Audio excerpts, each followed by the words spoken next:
Julián nunca fue de los que creían en el amor a primera vista. Después de tantas decepciones, tantas citas desastrosas, tantas promesas rotas, había aprendido a no esperar demasiado de nadie. Pero cuando conoció a Nancy en aquella aplicación de citas, algo en su instinto falló. Ella tenía una belleza que parecía casi irreal, como una imagen que parpadea en el borde de un sueño. Sus ojos verdes, casi translúcidos, lo atraparon desde la primera foto. Su sonrisa, amplia y torcida, parecía esconder secretos. La primera cita fue en un pequeño café casi vacío, donde ella, con voz melosa, le confesó algo que habría hecho huir a cualquiera. «Tengo 3 novios». Nancy sonrió mientras removía el azúcar en su té. «Pero quiero un cuarto». Julián rió pensando que era una broma, pero ella no se rió. Sostuvo su mirada con unos ojos que parecían perforarle el pecho. En ese momento, Julián sintió una punzada de incomodidad. «¿Estás bromeando?», preguntó, esperando que Nancy estallara en carcajadas. «Number», respondió ella. «Ellos lo saben y lo aceptan. Todos tienen un lugar, todos cumplen un papel. ¿Te gustaría ser el cuarto?». Algo dentro de Julián, quizás un atisbo de orgullo herido, quizás una punzada de curiosidad morbosa, lo hizo decir que sí. Y ahí comenzó todo. La primera vez que conoció a uno de los otros novios fue apenas unos días después. Nancy lo invitó a su apartamento, un lugar cálido, lleno de plantas, con espejos antiguos que parecían observar desde todos los ángulos. Mientras bebían vino, Nancy se levantó para ir al baño, y Julián aprovechó para explorar un poco. Había fotos enmarcadas por todas partes. Fotos de Nancy con otros hombres. En una, abrazaba a un hombre corpulento, de barba cerrada. En otra, reía junto a un tipo de mirada seria, casi gélida. Y en otra más, sostenía la mano de alguien mucho más joven, casi adolescente. Julián sintió un nudo en el estómago. La puerta del baño se abrió. «¿Te gustan mis recuerdos?», dijo Nancy sonriendo. Antes de que Julián pudiera responder, el timbre sonó. «Ah, es Marco», dijo ella con naturalidad. «Mi primer novio». Marco era el hombre corpulento de la foto. Tenía manos enormes, como palas, y una voz profunda que hacía vibrar el piso. Saludó a Julián con un apretón de manos que casi le destroza los dedos. La noche fue extrañamente cordial. Marco parecía perfectamente cómodo, como si ver a su novia coquetear con otro hombre no fuera nada fuera de lo común. Pero cuando Nancy no miraba, Marco le dedicaba a Julián unas miradas heladas, tan afiladas que parecían cuchillos invisibles. «Bienvenido a la familia», murmuró Marco en un momento, inclinándose hacia su oído. «Aquí todos sabemos nuestro lugar. Espero que sepas el tuyo». Las semanas siguientes fueron un descenso en espiral. Julián empezó a recibir mensajes extraños, fotos suyas caminando por la calle, correos electrónicos vacíos, llamadas en mitad de la noche donde no se escuchaba nada al otro lado de la línea, excepto respiraciones lentas, casi animales. Nancy actuaba como si todo fuera normal. «Están probándote», dijo una noche acariciándole el cabello.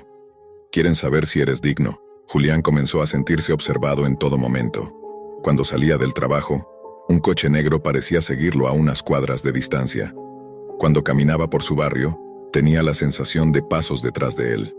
Una noche, al llegar a su departamento, encontró la puerta entreabierta. Dentro todo estaba en su sitio excepto por un detalle. En la mesa del comedor había una nota escrita a mano que decía simplemente: «Sé dónde duermes». El segundo novio, Emilio, apareció en una cena. Delgado, de piel pálida, ojos hundidos, vestía siempre de negro. Hablaba poco, pero cuando lo hacía, cada palabra caía como una losa. Durante toda la cena, Emilio no apartó la vista de Julián. Cuando Nancy se levantó a buscar postre, Emilio deslizó una mano sobre la mesa, tomó la copa de Julián y la bebió de un solo trago. «Eres temporal», dijo, limpiándose los labios con la manga. «Todos lo somos, pero unos duran menos que otros». Julián empezó a soñar con Nancy. Sueños extraños, fragmentados, donde ella lo llamaba desde un lugar oscuro, lleno de voces que susurraban su nombre. A veces, en medio de la noche, despertaba sudando, convencido de que alguien estaba parado al pie de su cama. Pero al encender la luz no había nadie. Cuando conoció al tercero, Oscar, todo empeoró. Oscar parecía apenas un muchacho, no más de 20 años, pero sus ojos tenían algo antiguo, algo que hacía que Julián no pudiera sostenerle la mirada por mucho tiempo. Era sonriente, bromista, casi infantil, pero bajo esa fachada había algo podrido.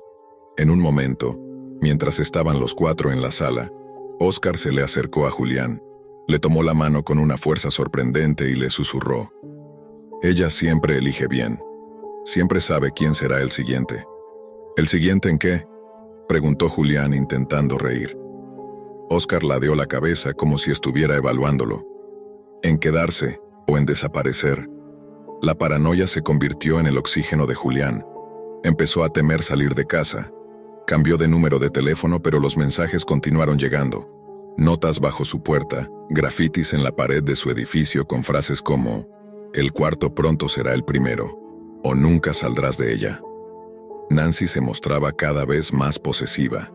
Si Julián tardaba en responderle, aparecía en su departamento, siempre sonriente, siempre dulce, pero con una presión en la voz que lo hacía temblar.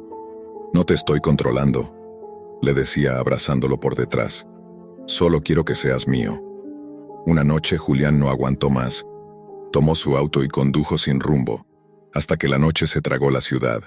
Pero cuando miró por el retrovisor vio un coche detrás de él, y otro, y otro. 3 coches. Uno negro, uno gris, uno blanco. Lo siguieron durante kilómetros, manteniendo la distancia justa para no adelantarlo, pero tampoco para perderlo.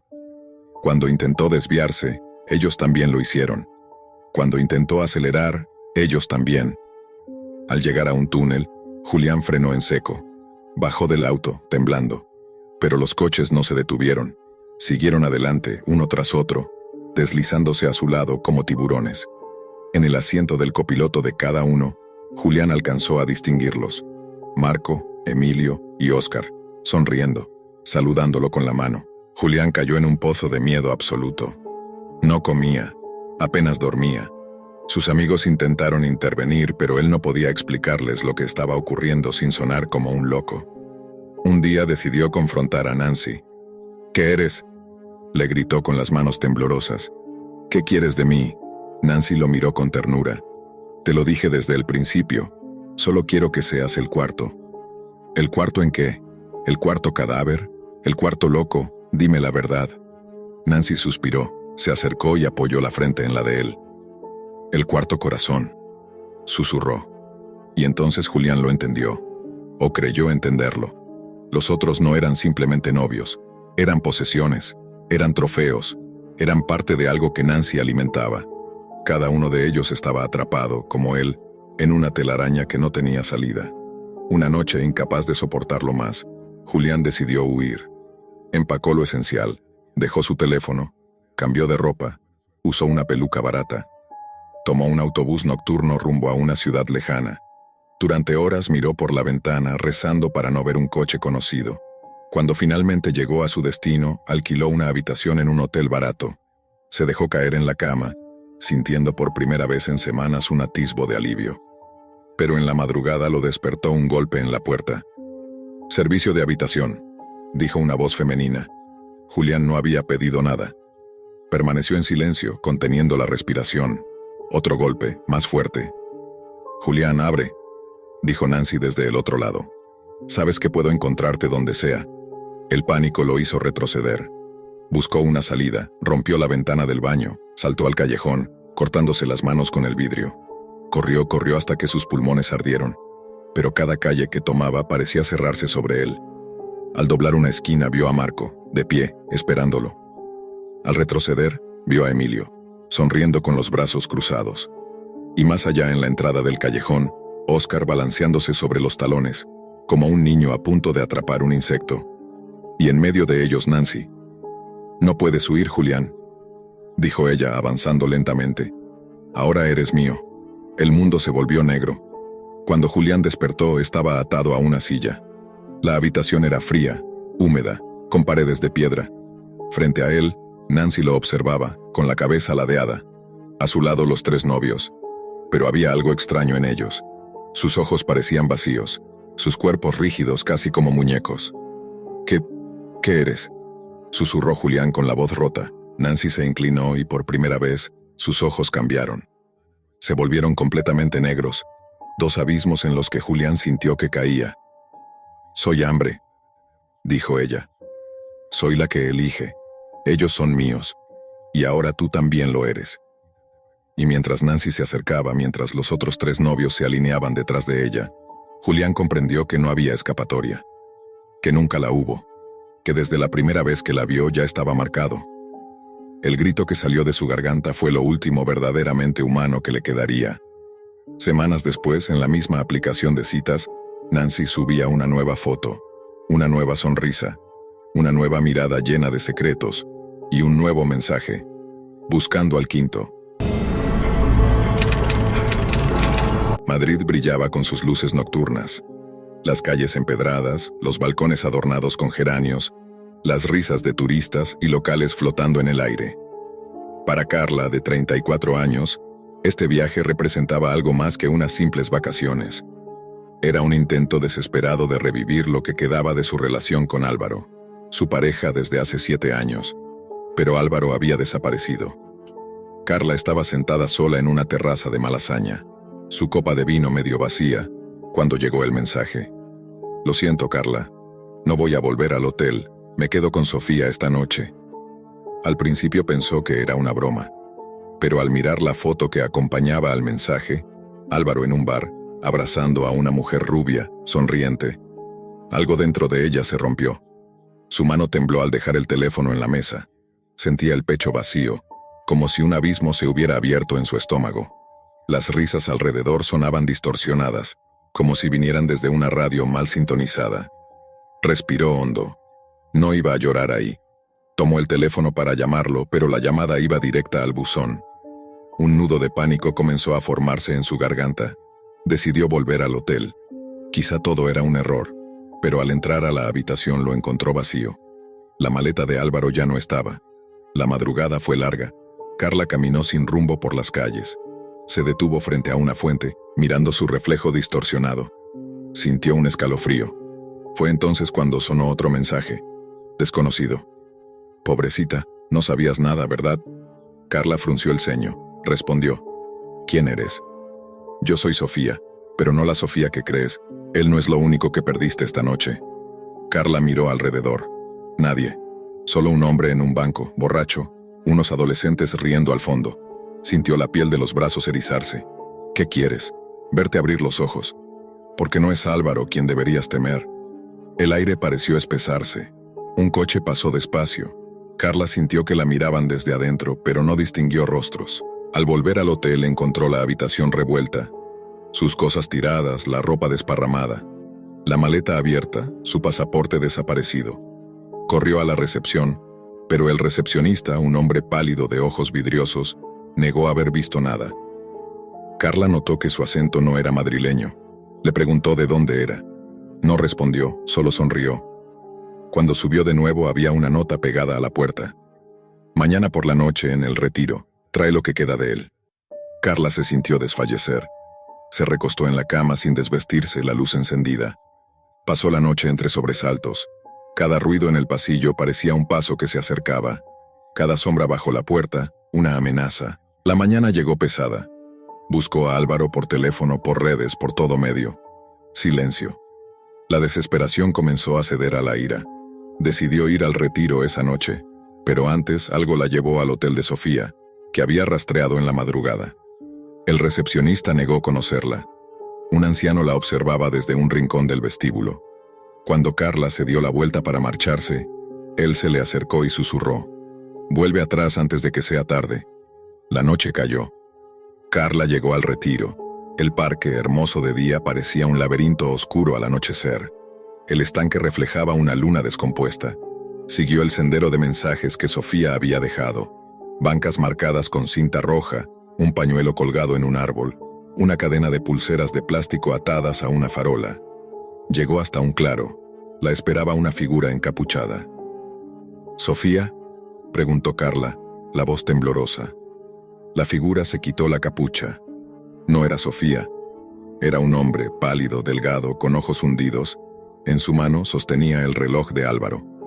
«Él ya no importa», dijo el hombre. «Ahora es tu turno». A partir de ahí, Carla fue arrastrada a una pesadilla. descubrió que Álvaro había sido parte de un juego macabro. Un círculo de apuestas, grabaciones clandestinas, desafíos mortales entre parejas. Ella era el premio final. La nueva pareja que lo había seducido no era una mujer, sino una organización.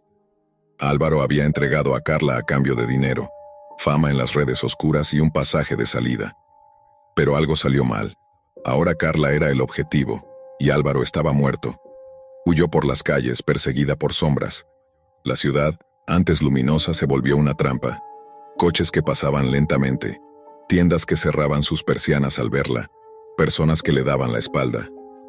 El pánico creció dentro de ella como un fuego descontrolado. En un momento logró refugiarse en una iglesia. Allí conoció a Sor Lucía, una monja anciana que parecía saber más de lo que contaba. «Has sido marcada», dijo Sor Lucía, mientras le entregaba una medalla gastada. «Reza, Carla, porque esta noche no acaba hasta que alguien muera». Carla, agotada, sin entender del todo, decidió enfrentarlos. La confrontación final ocurrió en un edificio abandonado. Carla llegó guiada por mensajes, temblando, armada solo con un cuchillo de cocina robado del hotel. Allí vio a Sofía por primera vez, una mujer de mirada vacía, hermosa y perturbadora, que la aplaudía lentamente. «¿Por qué?», gritó Carla. «Porque tú eras perfecta», respondió Sofía. «No todos aceptan entrar en el juego, pero tú fuiste elegida». Álvaro yacía en una silla, atado, apenas consciente, su rostro desfigurado por los golpes. Carla no dudó. Saltó hacia Sofía, forcejearon. El cuchillo cayó, alguien gritó. Álvaro aprovechó el caos para liberarse, pero su cuerpo era débil. Sofía tomó el cuchillo. Carla cerró los ojos esperando el golpe fatal. Un disparo. Sofía cayó. Detrás, Sor Lucía con un revólver en la mano, temblando. «Corre», dijo la monja. En el final, Carla escapó de Madrid en un tren nocturno.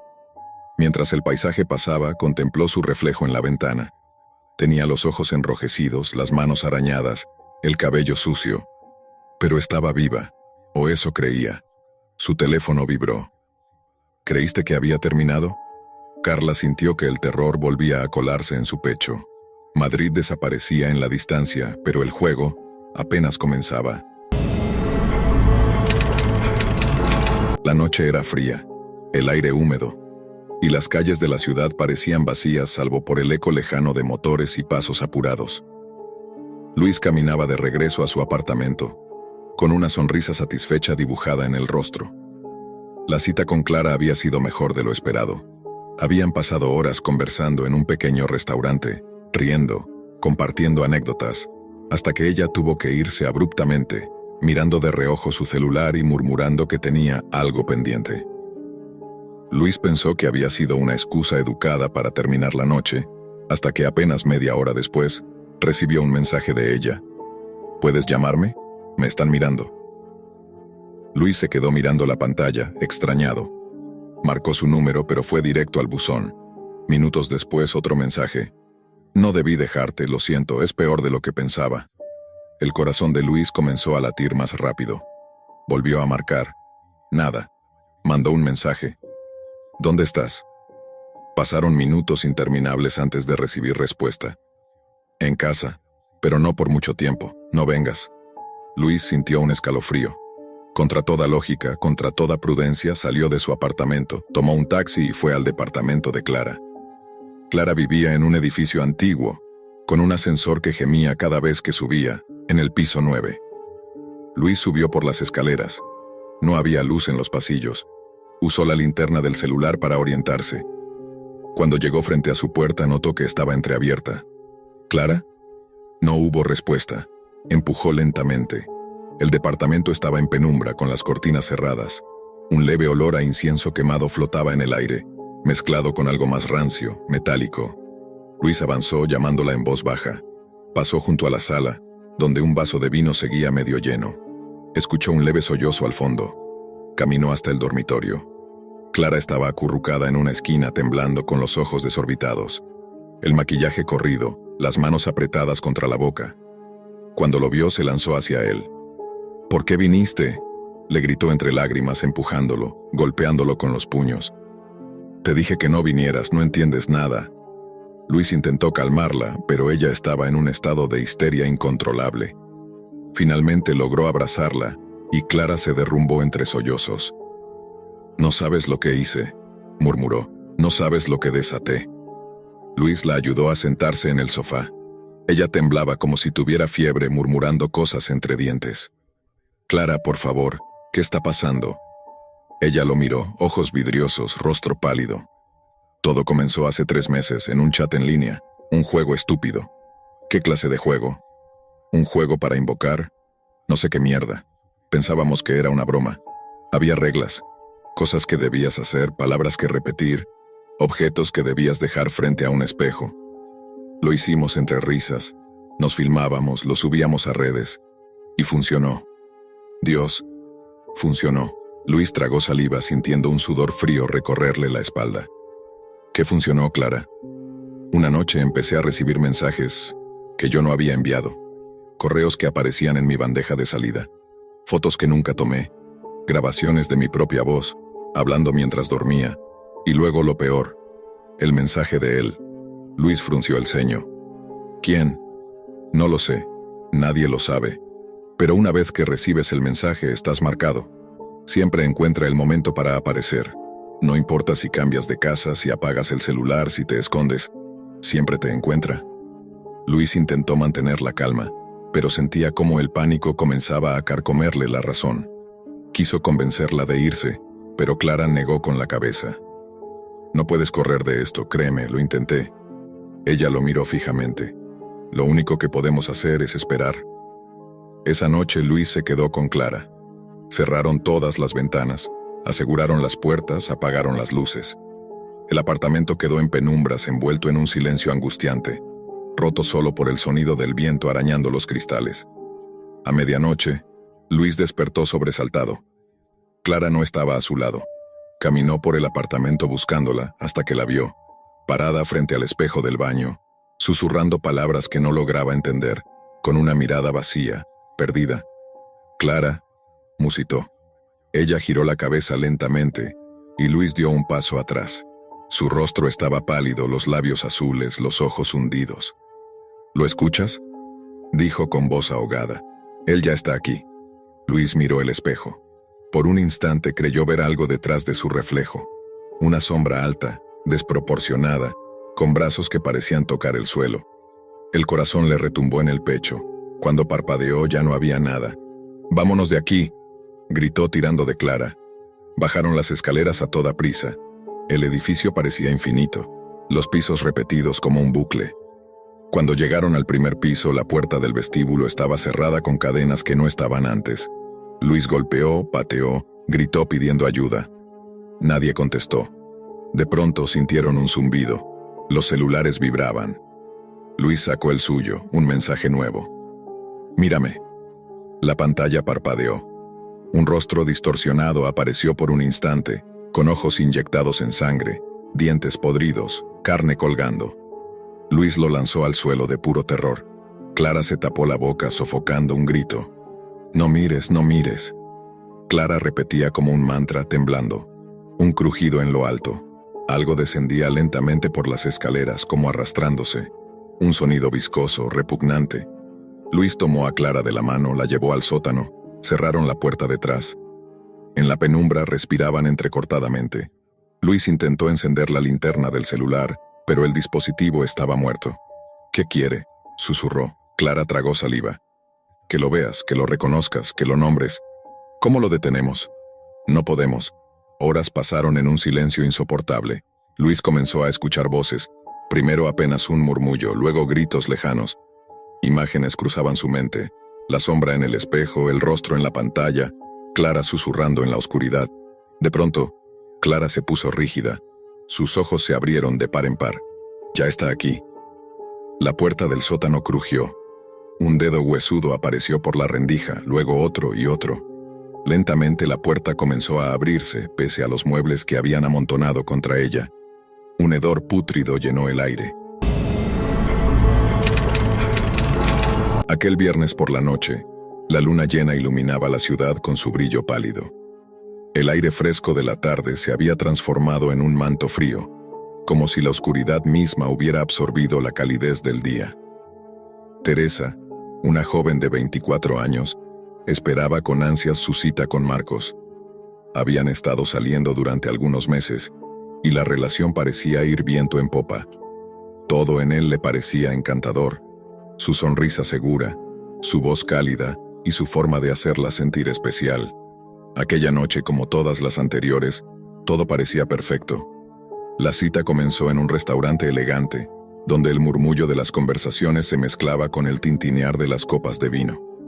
Marcos la había llevado a un lugar que Teresa no conocía, una pequeña joya escondida en una calle secundaria.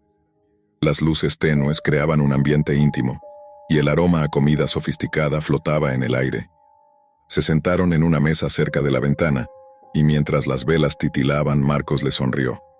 «Tengo algo para ti», dijo con una sonrisa enigmática mientras sacaba un sobre blanco de su abrigo. Teresa lo miró con curiosidad entrelazando sus dedos en la copa de vino. «¿Qué es esto?», preguntó tomando el sobre con cautela. «Solo una broma», respondió él con tono juguetón. «Confía en mí, es algo divertido». Teresa, aunque algo desconcertada, no vio motivo para dudar. Después de todo, las bromas y sorpresas eran parte de lo que hacía a Marcos tan atractivo. Abrió el sobre sin pensarlo mucho, sin saber que ese simple gesto marcaría el comienzo de su peor pesadilla. Dentro del sobre había un pequeño frasco con una sustancia líquida y un mensaje escrito a mano en una tarjeta. El mensaje decía: «Para ti, para que sientas lo que yo siento. Una broma nada más». Teresa levantó la ceja, algo desconcertada por el tono misterioso de las palabras, pero decidió jugar el juego. La broma era un ritual que él había ideado, quizás para darle un toque de emoción a su noche. «¿Qué debo hacer con esto?», preguntó, sosteniendo el frasco entre los dedos. «Solo bébelo», respondió Marcos con una risa ligera. «Es solo un poco de diversión, verás». Dudó por un momento, pero la mirada de Marcos era tan segura, tan confiada. No parecía haber malicia en sus ojos, y tras un último vistazo al frasco, lo llevó a sus labios. El líquido tenía un sabor amargo, pero nada que pudiera prever lo que venía.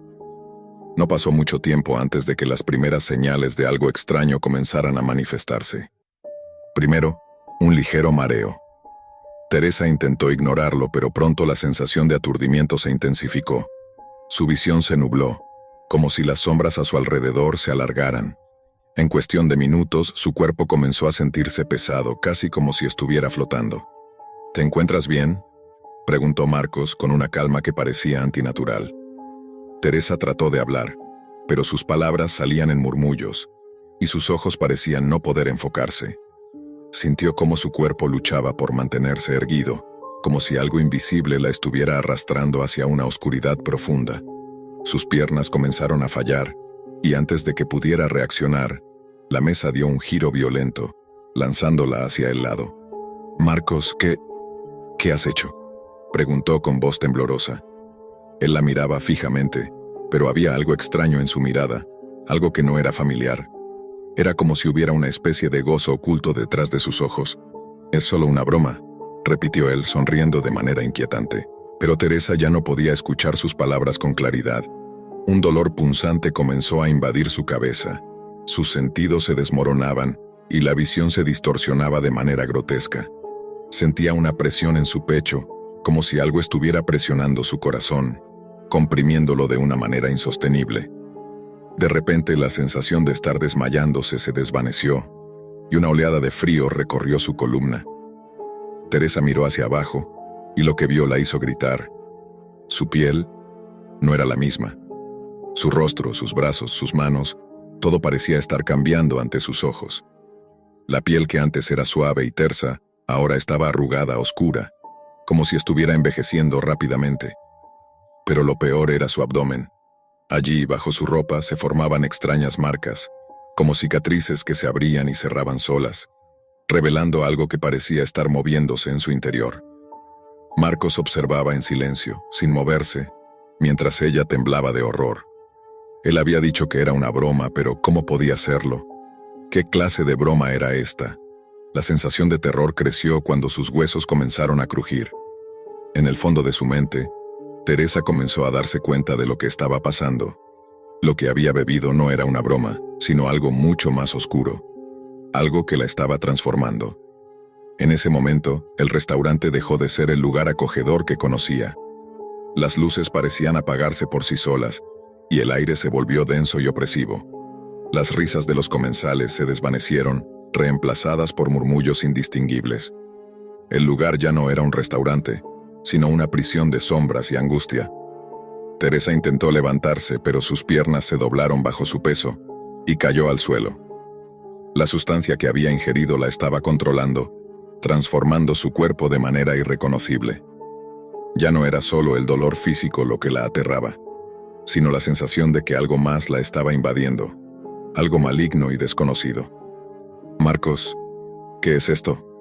Su voz era casi inaudible. Él simplemente la miró. Sus ojos brillaban con una frialdad indescriptible. Se inclinó hacia ella, sus labios casi tocando su oído. «Esto no es una broma, Teresa», susurró. «Esto es lo que realmente soy». El terror llenó la mente de Teresa mientras comenzaba a entender. Marcos no era quien parecía ser. Él había planeado esto. La broma era solo el inicio de su descenso hacia algo peor, algo mucho peor. La transformación de Teresa continuó, ahora con un dolor insoportable. Sus huesos se retorcían, y algo en su estómago comenzaba a moverse con una vida propia. La sensación de ser invadida por algo externo la paralizaba. Los movimientos dentro de su cuerpo se volvían cada vez más violentos, y sentía como si una fuerza oscura estuviera tomando control de su ser. Entonces la transformación llegó a su punto culminante. Teresa se miró al espejo cercano, y lo que vio la hizo perder el control. Su rostro, aunque aún reconocible, estaba marcado por una especie de monstruosidad.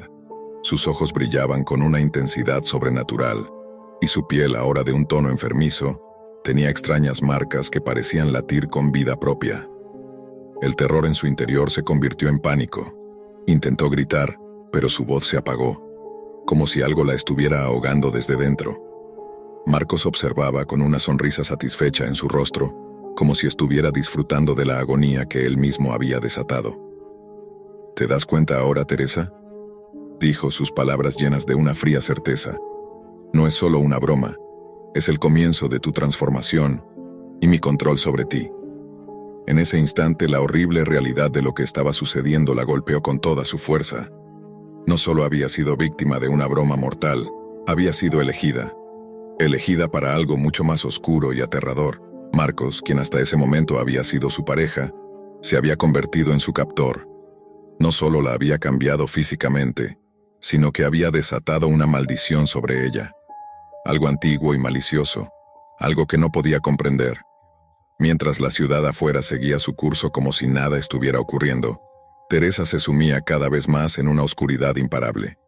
La broma mortal de Marcos no era solo una jugada macabra, era la llave para abrir la puerta hacia un terror sin fin, y para ella no había vuelta atrás. La noche estaba llena de promesas de un encuentro perfecto. La ciudad, con su bullicio distante, ya se encontraba sumida en el velo del crepúsculo, y las luces de los restaurantes brillaban, ofreciendo calidez y atractivo a los transeúntes. En uno de esos restaurantes, con vistas a la plaza central, un hombre llamado Javier había organizado una cita con Ana, una mujer que había conocido a través de un sitio de citas. Todo había salido perfecto hasta ese momento. La conversación fluía sin esfuerzo, y las risas eran constantes. El ambiente estaba en su punto álgido, pero algo, en las sombras del lugar, estaba a punto de cambiar todo. Javier no había pensado en ello al principio. No era un hombre que pensara demasiado en los detalles pequeños. Por eso, cuando decidió traer a su perro Pug, Guppy, con él, lo hizo sin considerar las posibles consecuencias. Guppy siempre había sido su compañero fiel, un pequeño perro de ojos grandes y orejas caídas, de carácter juguetón pero a veces algo intrusivo. El perro, sin embargo, parecía tener algo de inquietante esa noche. Mientras Ana y Javier compartían un plato de pasta, Guppy no dejaba de interrumpir, saltando sobre la mesa con una insistencia que rayaba lo obsesivo. Ana sonrió, como si intentara restarle importancia al comportamiento del perro. «Es muy travieso, ¿verdad?», dijo, apartando una pata del Pug que intentaba subirse a su asiento. Pero Javier no la miró. Estaba demasiado concentrado en algo extraño.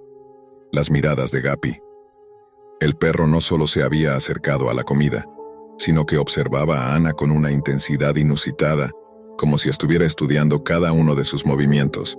Con el paso de los minutos, la noche comenzó a tomar un giro oscuro. Javier, que antes había estado tan relajado, ahora se sentía incómodo. A medida que Gapi merodeaba la mesa, algo en su comportamiento le resultaba extraño. De repente, el perro dejó de morder la comida y se acercó lentamente a Ana. Su mirada se tornó aún más penetrante, y parecía que una sombra oscura se deslizaba a través de sus ojos.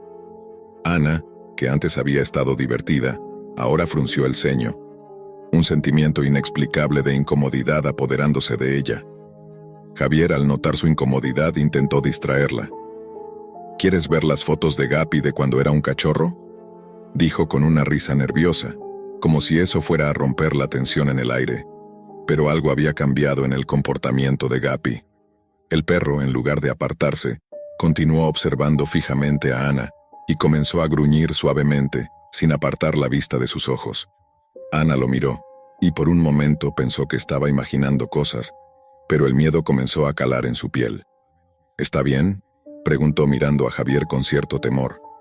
Javier trató de calmarla, pero algo le decía que no todo estaba bien con su perro. La atmósfera en el restaurante, que había sido ligera, ahora se volvía opresiva. Los murmullos de las otras mesas se apagaban, y el sonido del aire acondicionado parecía retumbar en sus oídos. Gapi, con su mirada fija, ahora caminaba lentamente hacia Ana, con pasos que parecían más cautelosos, como si estuviera acechando.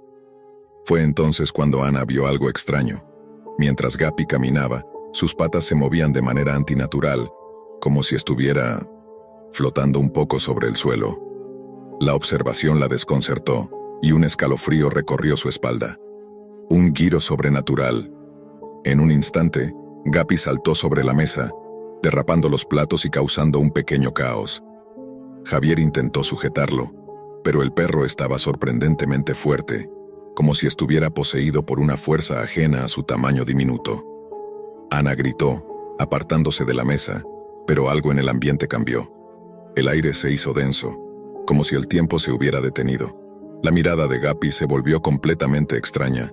Ya no era un perro travieso. Algo en sus ojos había cambiado. Sus pupilas se alargaron de una manera imposible, y ahora, más que un animal, parecía una entidad. Como si Gapi estuviera intentando decir algo, pero sin palabras. Los gruñidos del perro aumentaron en intensidad, pero eran un gruñido que no solo era animal, sino también humano, un sonido bajo y gutural que parecía venir de lo más profundo de la oscuridad. Ana retrocedió, mirando a Javier. «¿Qué está pasando con tu perro?», susurró, su voz llena de pánico. Javier, sudoroso y confundido, trató de apartar a Gapi, pero el perro lo empujó con tal fuerza que lo hizo caer al suelo. Fue entonces cuando Javier miró a su alrededor y notó que las luces del restaurante parpadeaban. La energía se cortaba momentáneamente, dejando a los comensales en la penumbra. El miedo se apoderó de él, y el aire se volvió frío, como si la presencia de Gapi hubiera alterado la naturaleza misma de la realidad. Gapi comenzó a emitir una risa extraña, que sonaba como una mezcla de un llanto humano y un ladrido. La gente comenzó a gritar aterrada, mientras algunos intentaban escapar, pero el restaurante parecía haberse convertido en una trampa, las puertas cerradas, las ventanas selladas por una fuerza invisible. Ana, presa del pánico, dio un paso atrás, pero tropezó con una silla y cayó al suelo. Miró hacia arriba y vio a Gapi acercándose lentamente hacia ella. Cada paso parecía resonar en su alma. Cuando el perro llegó a su lado, levantó la cabeza, sus ojos brillando con un resplandor oscuro. La atmósfera se volvió pesada, como si el aire estuviera impregnado con maldad pura. De repente Gapi comenzó a transformarse. Su pequeño cuerpo se alargó, sus patas crecieron y se convirtieron en garras afiladas. Su piel se rasgó, como si algo estuviera naciendo dentro de él. Los gritos de los demás comensales se convirtieron en un caos ensordecedor mientras el monstruoso Pug se levantaba sobre ellos. Un ser infernal, un invasor de otro mundo. Javier, sin poder hacer nada, miró impotente cómo su perro se convertía en una criatura que jamás habría imaginado. La transformación culminó con Gapi tomando la forma de un ser extraño, una mezcla de bestia y sombra, cuyos ojos reflejaban una oscuridad infinita. Sin palabras, el ser dejó escapar un rugido ensordecedor, y todo lo que quedaba era la pesadilla de saber que el ser que había conocido como su amigo, ahora era una amenaza. Al final, la luz se apagó. El restaurante quedó en ruinas. Nadie sabía qué había sucedido exactamente esa noche, pero lo que sí sabían era que el Pug invasor había arrasado con todo, y nadie quedó para contar la historia. El terror se convirtió en leyenda, y la verdad, en algo que nadie quería recordar. Marina nunca fue de enamorarse rápido. A sus 32 años había aprendido a navegar el terreno escarpado del amor moderno con cautela. Aplicaciones de citas, cafés rápidos, mensajes que empezaban ardientes y terminaban en silencio. Nada parecía durar, y aunque no lo admitía en voz alta, la soledad comenzaba a perforarle el alma. Todo cambió cuando conoció a Elías. No había nada especialmente extraordinario en él, al menos al principio. Su foto de perfil mostraba un rostro agradable, de barba incipiente, ojos castaños profundos, una leve sonrisa torcida. Un hombre común. El primer encuentro fue casual, casi accidental. Marina lo encontró esperando en la esquina del café donde habían quedado, y su nerviosismo inicial se desvaneció apenas él le sonrió. Hablaron durante horas. Compartieron risas, confesiones ligeras. Marina sintió algo removerse en su pecho, un calor que creía apagado. Cuando terminaron la cita, él se inclinó para besarla en la mejilla y desapareció entre la multitud. Al volver a casa, Marina encontró sobre su felpudo una pequeña caja envuelta en papel grisáceo. Dentro había un anillo plateado, sencillo, adornado con un pequeño símbolo tallado, similar a un triángulo encerrado en un círculo. No había nota. Pensó en Elías, pero no recordaba haberle dado su dirección. Esa noche durmió mal. Soñó con figuras encapuchadas, velas negras alineadas en el suelo, un círculo dibujado con sal. Al despertar, la sensación pegajosa del sueño la acompañaba, pero lo descartó como fruto de la imaginación. La segunda cita fue aún mejor. Pasearon por el parque, comieron helado, se contaron anécdotas de infancia.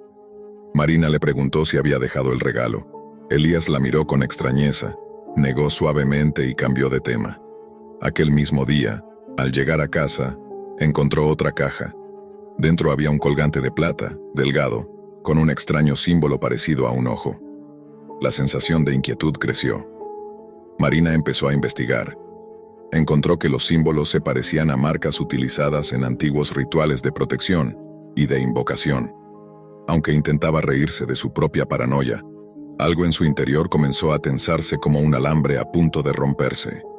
Elías, mientras tanto, parecía ajeno. Cada encuentro lo volvía más encantador, más atento, más irresistible. Marina comenzó a depender emocionalmente de sus mensajes, de sus palabras suaves. Pero los sueños empeoraron. Ya no solo veía figuras encapuchadas, sentía que alguien susurraba su nombre desde la oscuridad, como si unas manos invisibles la tocaran mientras dormía. Comenzó a encontrar símbolos dibujados en lugares insospechados, en el vaho del espejo tras ducharse, en el polvo de la repisa, incluso en su propia piel, marcados como si se los hubiese rascado dormida. La noche en que cumplían un mes de relación, Elías le propuso cenar en su casa. Marina dudó, pero aceptó. Durante la cena notó que Elías evitaba mirar ciertos rincones del apartamento, que murmuraba palabras ininteligibles cuando creía que ella no escuchaba. En el baño, Marina descubrió marcas idénticas a las de los regalos, grabadas con cuchillo en el marco de la puerta. Un escalofrío helado le recorrió la espalda. Al volver a casa encontró un tercer paquete. Esta vez no lo abrió. Lo dejó en el suelo mirándolo como quien contempla un animal muerto. Finalmente, con manos temblorosas, rasgó el papel. Dentro había un pequeño frasco con un líquido oscuro y una nota: «Bébelo. Elías». El miedo se apoderó de ella. Llamó a Elías entre sollozos, pero él no contestó. Esa noche no durmió. Al amanecer, las paredes de su apartamento parecían haber cambiado sutilmente de color. Un tono más oscuro, como si algo hubiera sido quemado desde dentro. Encendió todas las luces, pero la penumbra persistía en los rincones. Los días siguientes fueron un descenso al abismo. Marina comenzó a escuchar voces que la llamaban por su nombre. La televisión se encendía sola a las 3 de la madrugada, mostrando estática. El celular mostraba mensajes de números desconocidos. El pacto está hecho. Eres nuestra. No hay marcha atrás. Cuando confrontó a Elías, él simplemente sonrió. Esa sonrisa torcida, pero ya no parecía la de un hombre encantador. Era la sonrisa de alguien que sabía algo que ella no, que estaba esperando el momento adecuado para mostrar su verdadero rostro. Marina intentó alejarse. Cambió de número, evitó sus llamadas, incluso viajó a otra ciudad a quedarse con una amiga, pero los regalos la seguían encontrando. En el asiento del autobús, en la habitación del hotel, en el baño del restaurante. Siempre con símbolos, siempre con la misma nota. El pacto está sellado. Desesperada, buscó ayuda. Un experto en ocultismo le explicó lo que temía. Había sido marcada. Los objetos que recibía eran catalizadores. Cada símbolo era parte de un ritual de atadura, una cadena invisible que la unía a algo del otro lado. Cuando preguntó cómo romperlo, el experto solo murmuró: cuando el pacto es silencioso no se rompe, solo se paga. Las semanas siguientes fueron un desfile de terrores. Despertaba con arañazos en la espalda. Veía sombras moviéndose en los espejos. Escuchaba pasos en el pasillo cuando estaba sola. Empezó a soñar con una figura de rostro vacío que se sentaba a su lado en la cama. Cada noche estaba más cerca. Cada noche susurraba más fuerte. Elías la contactó una última vez. Le pidió reunirse en el mismo café donde se conocieron. Contra todo instinto, Marina fue. Necesitaba respuestas. Cuando llegó, él estaba esperándola, impecable, con la misma sonrisa encantadora. El pacto no era conmigo, le dijo con suavidad. Era contigo. Desde mucho antes de que nos conociéramos, yo solo fui el catalizador. Marina sintió que el suelo se abría bajo sus pies. Él deslizó un último regalo sobre la mesa, un pequeño espejo ovalado. Al mirarse, Marina vio su rostro, y detrás decenas de sombras con ojos vacíos, sonriendo. Intentó gritar, pero ningún sonido salió de su boca. Esa noche, Marina desapareció. El apartamento quedó vacío, salvo por las marcas en las paredes. Los vecinos dijeron que habían escuchado ruidos extraños, un murmullo de voces, golpes sordos, un grito que se apagó demasiado rápido. La policía no encontró signos de lucha. Lo único que quedó fue el espejo, reposando en el suelo, reflejando una habitación vacía que nunca más volvió a estar en silencio.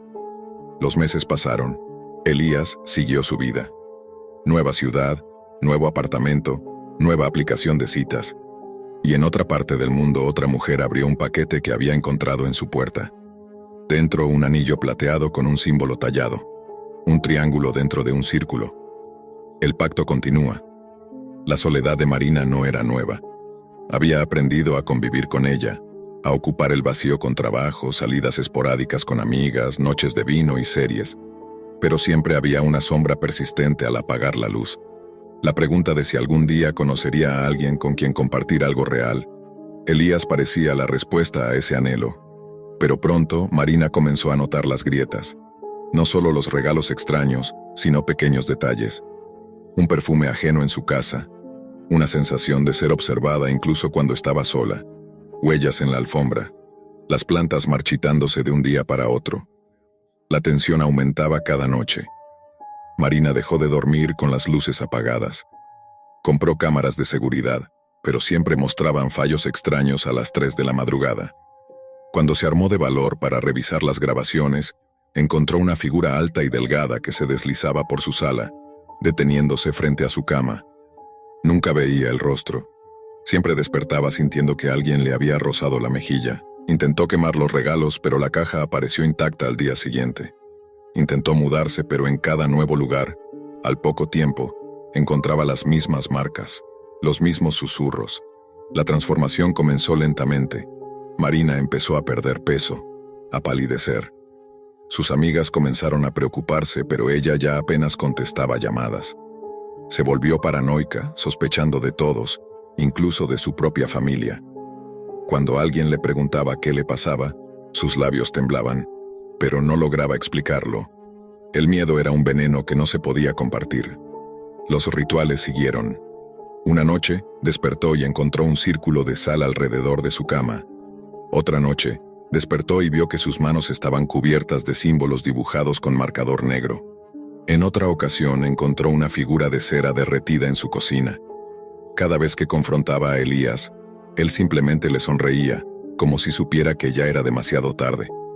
El terror llegó a su punto máximo cuando Marina descubrió que las sombras en sus sueños no eran solo sueños.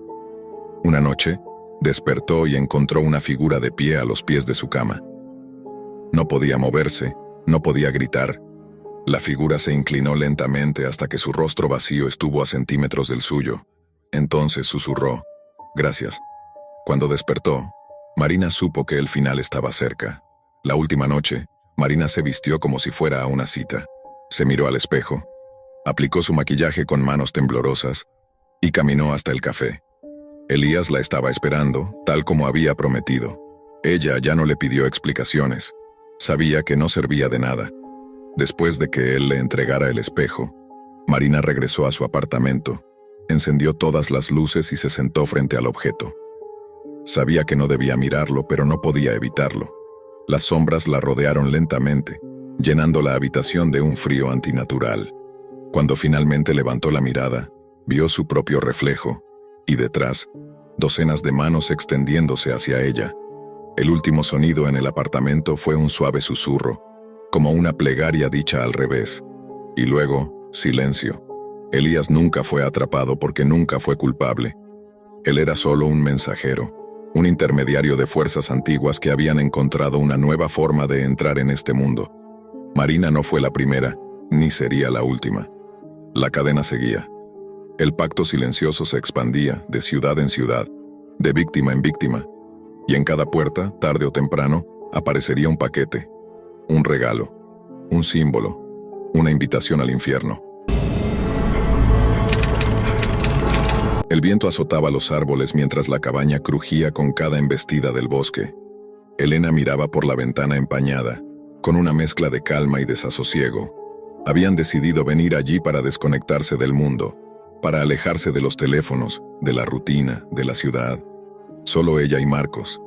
Él estaba en la cocina tarareando una melodía mientras preparaba café, como si todo fuera perfecto.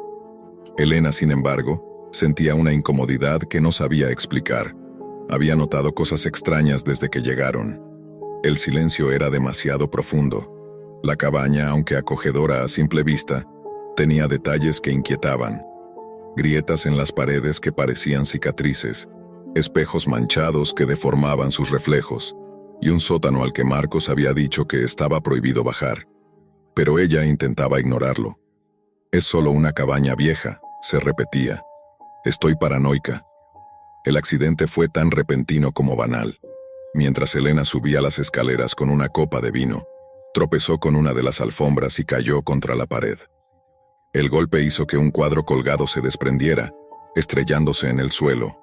Bajo el cuadro, quedó expuesto un pequeño agujero en la pared como una mirilla o una rendija para espiar. Elena, entre el susto y la curiosidad, se inclinó para mirar. Lo que vio la hizo retroceder de golpe. Un ojo al otro lado que parpadeó y desapareció. «Marcos», gritó, pero él no respondió. Bajó corriendo las escaleras, el corazón desbocado. Encontró la cocina vacía, la cafetera aún encendida, pero ni rastro de Marcos. La puerta trasera estaba entreabierta, meciéndose suavemente. Elena salió al patio trasero. El frío de la noche le cortaba la piel. «¿Marcos? ¿Dónde estás?» Entonces lo vio. Al borde del bosque, parado como una estatua, estaba Marcos. Su silueta apenas distinguible, inmóvil, como si la noche misma lo hubiera reclamado. «¿Qué haces ahí? ¿Me asustaste?» Elena avanzó unos pasos, pero una voz seca y áspera la detuvo. «No vengas». Elena se detuvo. «¿Qué? Por favor, no vengas», repitió Marcos, esta vez más bajo, casi como un gemido. Elena retrocedió, el miedo instalándose en su pecho. «Marcos, ¿qué está pasando?» Él giró lentamente la cabeza hacia ella. Bajo la luz tenue de la luna, Elena vio que tenía lágrimas en los ojos, pero no eran lágrimas comunes. Parecían negras, densas, como aceite. Corrió hacia él, ignorando sus propios temores. Pero apenas lo tocó, Marcos se desplomó, inconsciente. Dentro de la cabaña, Elena intentó reanimarlo. Lo sacudía, le hablaba, pero Marcos no despertaba. Solo murmuraba palabras ininteligibles, nombres que no reconocía. frases en idiomas que ella jamás había escuchado. De repente, su cuerpo se arqueó y de su boca salió un susurro. Ellos vienen. Las luces de la cabaña parpadearon. Elena sintió un golpe seco proveniente del sótano. Un escalofrío le recorrió la espalda. El sótano, el que Marcos le había prohibido abrir. Con las manos temblando, Elena buscó su celular, pero estaba muerto. Sin señal, sin batería. La electricidad de la cabaña también fallaba intermitentemente. Cada sombra parecía crecer, alargarse, mirarla. El golpe del sótano volvió a escucharse, esta vez acompañado de un crujido, como si algo o alguien estuviera arañando la puerta desde adentro.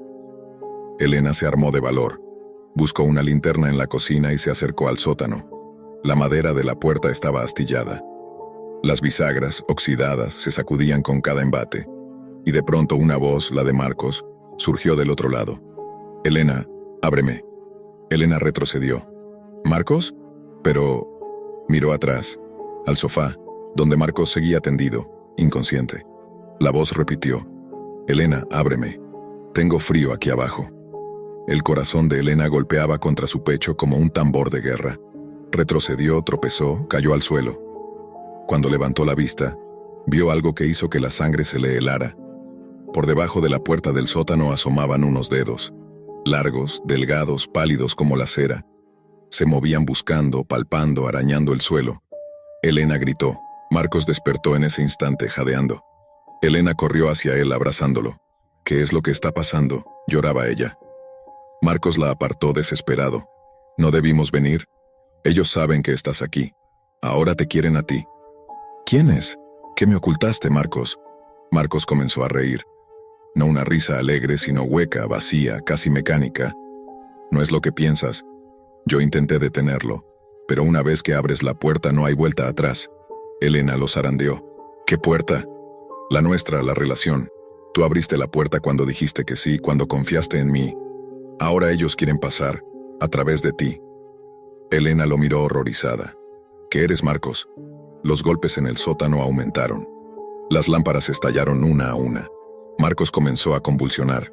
Sus pupilas desaparecieron, dejando solo escleróticas blancas. Su piel adquirió un tinte grisáceo, como si algo debajo estuviera empujando hacia la superficie. La puerta del sótano voló en pedazos. Elena apenas tuvo tiempo de reaccionar antes de que una figura emergiera. Era alta, esquelética, con piel translúcida. Donde deberían estar sus ojos había cuencas vacías. Olía a tierra húmeda, a cosas enterradas hace demasiado tiempo. Elena gritó, corrió a la puerta principal, pero al abrirla encontró solo un muro de carne, como si la casa misma hubiera mutado. «No, no, no». Golpeaba la pared con los puños. Detrás de ella escuchó a Marcos decir con una voz que no era la suya: «Bajo la superficie, Elena. Siempre estuvo bajo la superficie». Elena se dio vuelta. Marcos flotaba a 1 metro del suelo con los ojos completamente negros. Las criaturas del sótano lo rodeaban, tocándolo, murmurándole cosas en idiomas imposibles. Y cuando Elena intentó correr, fue como si la casa respirara. Las paredes se expandieron, el piso latía, las ventanas desaparecieron. El terror se convirtió en pánico absoluto. Elena corrió por los pasillos deformados, cayendo, resbalando en lo que parecía un suelo palpitante. Voces surgían de las paredes, llamándola por su nombre, recordándole momentos de su vida que nadie debería saber. La cabaña la tragaba viva, un monstruo disfrazado de refugio. Llegó a un cuarto que no recordaba haber visto. Adentro, fotos de ella, de su infancia, de su familia. Y en todas, Marcos estaba ahí, al fondo, siempre al fondo, desde antes de que se conocieran. En un rincón, una figura sentada la observaba. Su madre muerta hacía años, con la piel pálida, los ojos huecos. «Mamá», susurró Elena. La figura sonrió, pero no era su madre. Era otra cosa usando su cara. Elena cayó de rodillas. Por favor, déjenme ir». El suelo se abrió bajo ella, cayó en la oscuridad y despertó. Despertó en el bosque, sola. La cabaña había desaparecido, ni rastro de Marcos, ni rastro de nada. Solo la ropa que llevaba puesta, mojada, sucia, rasgada. Durante días intentó encontrar el camino de regreso. Caminó sin parar, pero el bosque parecía infinito, como si siempre girara en círculos. Una noche, mientras se acurrucaba bajo un árbol, sintió una mano en su hombro. «Elena», susurró la voz de Marcos. Cuando se giró, lo único que vio fueron unos ojos completamente negros, antes de que todo se volviera oscuridad. Meses después, un grupo de excursionistas encontró la cabaña intacta, como si nadie hubiera estado allí en años. En el sótano hallaron docenas de recortes de periódico pegados a las paredes. Desapariciones, muertes misteriosas, gente perdida en el bosque. Entre ellos, la foto de Elena, su sonrisa congelada para siempre. La noche se había puesto fresca y tranquila en la ciudad, y Maddie esperaba con ansias una cita que se prometía perfecta. Estaba en un restaurante acogedor, elegante pero sin pretensiones, donde las luces suaves daban un toque cálido al ambiente. Había llegado temprano para relajarse un poco antes de que él llegara. Su cita era un hombre que había conocido recientemente, alguien que le daba paz, alguien que no tenía el aire de conflicto con el que estaba tan familiarizada en su pasado. Todo parecía ir bien, hasta que los recuerdos de su exnovio comenzaron a acecharla de manera silenciosa. Maddie se había distanciado de Eric, su ex, hacía 6 meses después de una relación de 2 años llena de manipulaciones, celos y control. Había logrado escapar de su influencia y, aunque las cicatrices emocionales eran profundas, la idea de empezar de nuevo la mantenía motivada. Pero Eric no había tomado su ruptura de la misma manera. Cada mensaje sin responder, cada intento de bloquearlo en sus redes sociales, solo alimentaba su ira. Maddie, temerosa de las represalias que podría haber, nunca había hablado con nadie sobre lo mal que había terminado todo. La camarera se acercó a Maddie, quien ordenó un cóctel mientras esperaba. La música suave de fondo se mezclaba con el murmullo de otras conversaciones, creando un ambiente idóneo para una cita tranquila. Pero algo en el aire cambió cuando la puerta del restaurante se abrió bruscamente, haciendo que varios comensales voltearan al mismo tiempo. Maddie no pudo evitar tensarse al ver a un hombre entrar, un hombre que no había visto en meses, pero que reconoció al instante. Eric, su exnovio alto y de mirada fija, recorrió la sala como un depredador en busca de su presa. Maddie sintió que el pulso se le aceleraba y su estómago se retorcía en una mezcla de temor y ansiedad. Aunque había pasado tiempo desde que lo vio, su presencia parecía llenar la habitación con una sensación de opresión. Era imposible no notarlo. Eric caminó hacia la mesa, su rostro mostrando una mezcla de furia y orgullo. «Maddie», su voz, grave y áspera, resonó en el aire. «¿Qué haces aquí con él?» Maddie intentó controlar el temblor de sus manos, las cuales se aferraron a la copa con más fuerza de lo que le gustaría admitir. El hombre que la acompañaba en la cita aún no había llegado, y Maddie sabía que en ese momento estaba sola para enfrentarse a lo que parecía una tormenta inminente. «Eric, no quiero que me sigas, por favor», respondió con firmeza, aunque sabía que su voz temblaba, traicionando sus verdaderos sentimientos. Cada palabra que pronunciaba parecía insuficiente ante la mirada peligrosa de él, la misma que alguna vez había conocido tan bien.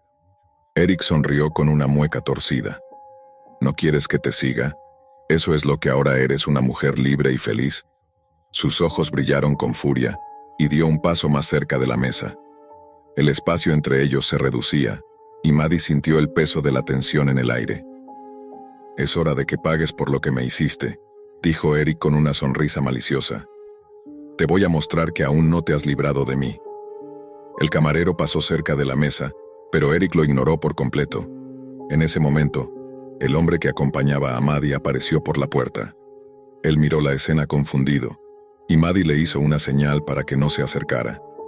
Sabía que Eric podía ser impredecible, y no quería que su cita se viera atrapada en este conflicto. «Voy a salir con él, Eric», dijo Maddie en un intento de tranquilizar la situación. «No tienes nada que hacer aquí». Pero Eric se acercó más, bloqueando su salida. «No vas a ningún lado, Maddie. Tú y yo no hemos terminado, no hasta que yo lo diga». El miedo comenzó a apoderarse de Maddie. Había pensado que Eric estaría mejor sin ella, pero la angustia en sus ojos le dijo lo contrario.